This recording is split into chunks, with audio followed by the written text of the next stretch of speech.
வாக்குத்தத்தம் உன்னுடையது.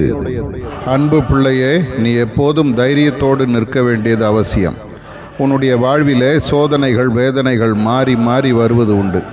உன்னுடைய சூழ்நிலை உன்னை கலங்கடித்து கொண்டிருக்கிறது. உனக்கு எதிராக மனிதர்களும் சதி செய்து கொண்டிருக்கிறார்கள்.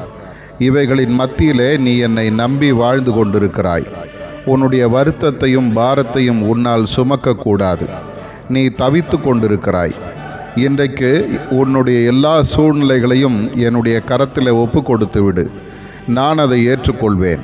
வருத்தப்பட்டு பாரம் சுமக்கிறவர்களே, நீங்கள் எல்லாரும் என்னிடத்தில் வாருங்கள், நான் உங்களுக்கு இளைப்பாறுதல் தருவேன்.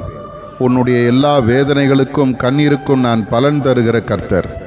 என்னை நம்பினவர்களை ஒரு நாளும் நான் கைவிட மாட்டேன். ஆகவே இன்றைக்கு நீ என்னை நம்பி உன்னை முழுமையாக என்னிடம் அர்ப்பணித்து விடு. உன் கவலைகளை என் மேலே வைத்துவிடு. நான் உனக்கு அமைதியை தருவேன். நீ தடுமாற மாட்டாய். நீ தலை நிமிர்ந்து நிற்பாய்.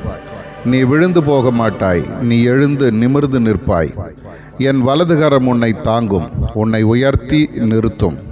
நான் உன்னோடு இருக்கிறேன், பயப்படாதே. ஆதார வசனம், இக்கட்டு நாளிலே நான் இளைப்பாறுதல் அடைவேன். ஆபகுக் 3:16.